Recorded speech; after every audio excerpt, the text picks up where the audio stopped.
Talking to oneself is a habit everyone indulges in. We could no more stop talking to ourselves than we could stop eating and drinking.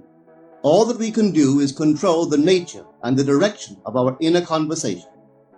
Most of us are totally unaware of the fact that our inner conversations are the causes of the circumstances of our life. We are told that as a man thinketh in his heart, so is he. But do we know that man's thinking follows the tracks laid down in his own inner conversations? To turn the tracks to which he is tied in the direction in which he wants to go, he must put off his former conversation, which is called in the Bible the old man, and be renewed in the spirit of his mind. Speech is the image of mind. Therefore, to change his mind, he must first change his speech. By speech is meant those mental conversations we carry on with ourselves. The world is a magic circle of infinite possible mental transformations, for there are an infinite number of possible mental conversations. When man discovers the creative power of inner talking, he will realize his function and his mission in life. Then he can act to a purpose. Without such knowledge, he acts unconsciously. Everything is a manifestation of the mental conversations which go on in us without our being aware of them. But as civilized beings, we must become aware of them and act with a purpose. A man's mental conversations attracts his life. As long as there is no change in his inner talking, the personal history of the man remains the same. To attempt to change the world before we change our inner talking is the struggle against the very nature of things. Man can go round and round in the same circle of disappointments and misfortunes, not seeing them as caused by his own negative inner talking, but as caused by others. This may seem far-fetched, but it is a matter which lends itself to research and experiment.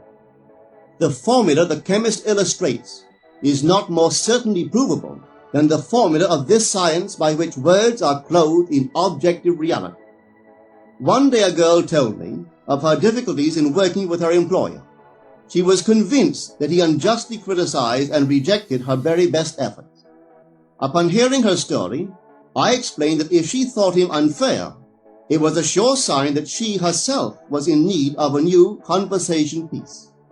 There was no doubt that she was mentally arguing with her employer, for others only echo that which we whisper to them in secret. She confessed that she argued with him mentally all day long.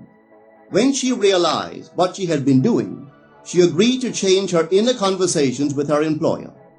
She imagined that he had congratulated her on her fine work, and that she, in turn, had thanked him for his praise and kindness.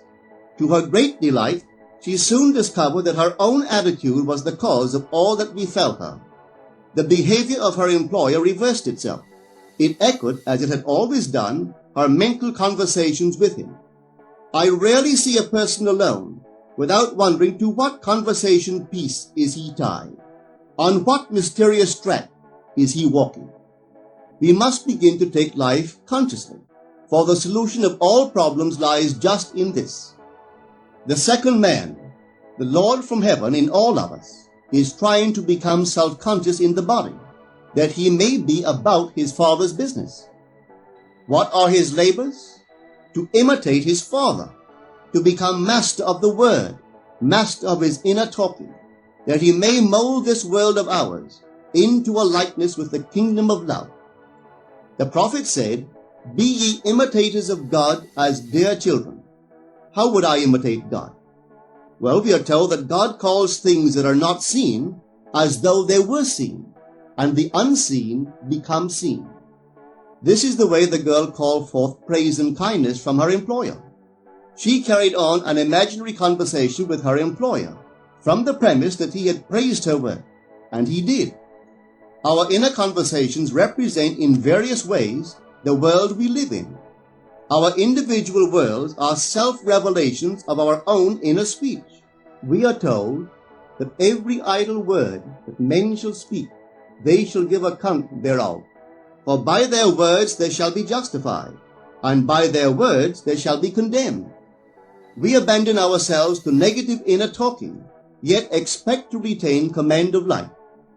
Our present mental conversations do not recede into the past as man believes, They advanced into the future to confront us as wasted or invested words. My word, said the prophet, shall not return unto me void, but it shall accomplish that which I please, and it shall prosper in all the things whereto I sent it. How would I send my word to help a friend? I would imagine that I am hearing his voice, that he is physically present, that my hand is on him. I would then congratulate him on his good fortune, tell him that I have never seen him look better. I would listen as though I heard him. I would imagine that he is telling me he has never felt better, he has never been happier. And I would know that in this loving, knowing communion with another, a communion populous with loving thoughts and feelings, that my word was sent, and it shall not return unto me void, but it shall prosper in the thing whereto I sent it. Now is the accepted time. Now is the day of salvation. It is only what is done now that counts, even though its effects may not be visible until tomorrow. Be called not aloud, but by an inner effort of intense attention. To listen attentively, as though you heard, is to create. The events and relationships of life are your word made visible. Most of us rob others of their willingness and their ability to be kind and generous by our fixed attitudes towards them. Our attitudes unfold within us in the form of mental conversations. Inner talking from premises of fulfilled desire is the way to consciously create circumstances.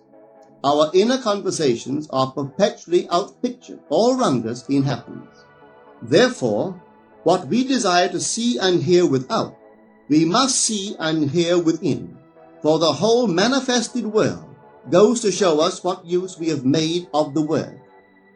If you practice this art of controlled inner speaking, you too will know what a thrill it is to be able to say, and now I have told you before it come to pass, that when it is come to pass, ye might believe. You will be able to consciously use your imagination to transform and channel the immense creative energies of your inner speech from the mental, emotional level to the physical level. And I do not know what limits, if any, there are to such a process. What is your aim? Does your inner talking match it? It must, you know. If you would realize your aim, or as the prophet asked, can two walk together except they be agreed? And of course the answer is no, they cannot. The two who must agree are your inner conversation and the state desired. That is, what you desire to see and hear without, you must see and hear within. Every stage of man's progress is made by the conscious exercise of his imagination, matching his inner speech to his fulfilled desire. As we control our inner talking, matching it to our fulfilled desires, we can lay aside all other processes. Then we simply act by clear imagination and intention. We imagine the wish fulfilled and carry on mental conversations from that premise. The right inner speech is the speech that would be yours were you to realize your ideal.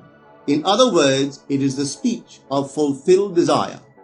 Now you will understand how wise the ancient was when he told us in the Hermetic.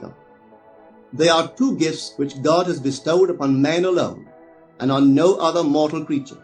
These two are mind and speech, and the gift of mind and speech is equivalent to that of immortality. If a man uses these two gifts rightly, he will differ in nothing from the immortals. And when he quits his body, mind and speech will be his guides, and by them he will be brought into the troop of the gods and the souls that have attained to bliss.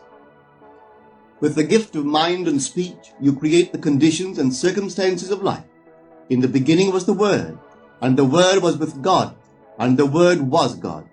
The Word, said Hermes, is Son, and mind is Father of the Word. They are not separate one from the other, for life is the union of word and mind. You and your inner talking or word are one. If your mind is one with your inner conversation, then to be transformed in mind is to be transformed in conversation. It was a flash of the deepest insight that taught Paul to write, "Put off the former conversation, the old man, which is corrupt, and be renewed in the spirit of your mind. Put on the new man. Put on the new man, and be renewed in the spirit of your mind, is to change your inner conversation, for speech and mind are one. A change of speech is a change of mind. The prophet Samuel said, "The Lord spake by me, and his word was in my tongue." If the Lord's word was in the prophet's tongue, then the Lord's mouth that uttered the word must be the prophet's mind. For inner conversations originate in the mind and produce little tiny speech movements in the tongue. The prophet is telling us that the mouth of God is the mind of man, that our inner conversations are the word of God, creating life about us as we create it within ourselves. In the Bible you are told that the word is very near to you, in your mouth and in your heart, that you may do it. See, I have set before you this day life and good, death and evil, blessings and cursings. Choose life. The conditions and circumstances of life are not created by some power external to yourself. They are the conditions which result from the exercise of your freedom of choice, your freedom to choose the ideas to which you will respond. Now is the accepted time. This is the day of salvation. Whatsoever things are of good report, think on these things. For your future will be formed by the word of God, which is your present inner talking. You create your future by your inner conversation. The worlds were framed by the word of God, that is, your inner talking. See yonder fields? The sesamum was sesame, the corn was corn, the silence and the darkness knew. So is a man's fate born. For ends run true to origins. If you would reap success, you must plant success. The idea in your mind, which starts the whole process going, is the idea which you accept as truth. This is a very important point to grasp, for truth depends upon the intensity of imagination, not upon facts. When the girl imagined that her employer was unfair, his behavior confirmed her imagination. When she changed her assumption of him, his behavior reflected the change, proving that an assumption, though false, if persisted in, will harden into fact. The mind always behaves according to the assumption with which it starts. Therefore, to experience success, we must assume that we are successful. We must live wholly on the level of the imagination itself, and it must be consciously and deliberately undertaken. It does not matter if, at the present moment, external facts deny the truth of your assumption. If you persist in your assumption, it will become a fact. Signs follow, they do not precede. To assume a new concept of yourself is to that extent to change your inner talking or word of God, and is therefore putting on the new man. Our inner talking, though unheard by others, is more productive of future conditions than all the audible promises and threats of men. Your ideal is waiting to be incarnated, but unless you yourself offer it human parentage, it is incapable of birth. You must define the person you wish to be, and then assume the feeling of your wish fulfilled, in faith that that assumption will find expression through you. The true test of religion is in its use, but men have made it a thing to defend. It is to you that the words are spoken. Blessed is she that believeth, for there shall be an accomplishment of those things which are spoken unto her from the Lord. Test it, try it. Conceive yourself to be one that you want to be, and remain faithful to that conception. For life here is only a training ground for image making. Try it and see if life will not shape itself on the model of your imagination. Everything in the world bears witness of the use or misuse of man's inner talking. Negative inner talking, particularly evil and envious inner talking, are the breeding ground of the future battlefields and penitentiaries of the world. Through habit, man has developed a secret affection for these negative inner conversations. Through them he justifies failure, criticizes his neighbors, gloats over the distress of others, and in general pours out his venom on all. Such misuse of the word perpetuates the violence of the world. The transformation of self requires that we meditate on a given phrase, a phrase which implies that our ideal is realized, and inwardly affirm it over and over and over again until we are inwardly affected by its implication, until we are possessed by it. Hold fast to your noble inner convictions or conversations. Nothing can take them from you but yourself. Nothing can stop them from becoming objective facts. All things are generated out of your imagination by the Word of God, which is your own inner conversation. And every imagination reaps its own words, which it has inwardly spoken. The great secret of success is a controlled inner conversation from premises of fulfilled desire. The only price you pay for success is the giving up of your former conversation, which belongs to the old man, the unsuccessful man. The time is ripe for many of us to take conscious charge in creating heaven on earth. To consciously and voluntarily use our imagination to inwardly hear and say only that which is in harmony with our ideal is actively bringing heaven to earth. Every time we exercise our imagination lovingly on behalf of another, we are literally mediating God to that one. Always use your imagination masterfully, as a participant, not an onlooker.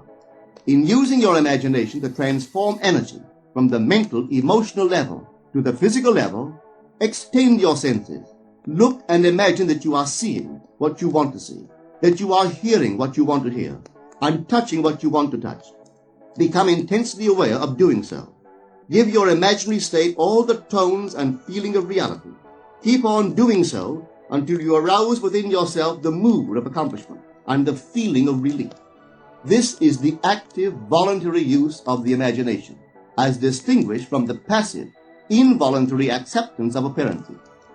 It is by this active, voluntary use of the imagination that the second man, the Lord from heaven, is awakened in man.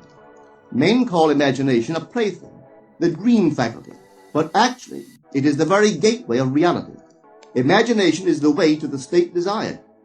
It is the truth of the state desired, and the life of that state desired. Could you realize this fully, then would you know that what you do in your imagination is the only important thing. Within the circle of our imagination, the whole drama of life is being enacted over and over again. Through the bold and active use of the imagination, we can stretch out our hand and touch a friend 10,000 miles away and bring health and wealth to the parched lips of his being. It is the way to everything in the world. How else could we function beyond our fleshly limitations? But imagination demands of us a fuller living of our dreams in the present. Through the portals of the present, the whole of time must pass. Imagine elsewhere as here, and then as now. Try it and see.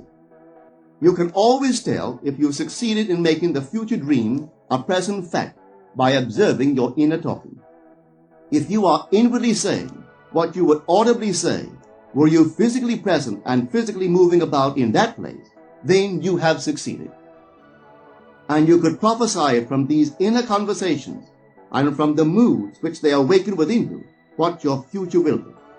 For one power alone makes a prophet, imagination, the divine vision. All that we meet is our word made visible, and what we do not now comprehend is related by affinity to the unrecognized forces of our own inner conversations and the moods which they arouse within us. If we do not like what is happening to us, it is a sure sign that we are in need of a change of mental diet. For man, we are told, lives not by bread alone, but by every word that proceeds from the mouth of God. And having discovered the mouth of God to be the mind of man, a mind which lives on words or inner talking, we should feed into our minds only loving, noble thoughts. For with words or inner talking, we build our world. Let love's lordly hand raise your hunger and thirst to all that is noble and of good report, and let your mind starve ere you raise your hand to a cup love did not fill, or a bowl love did not bless, that you may never again have to say, "What have I said? What have I done?" O all-powerful human word.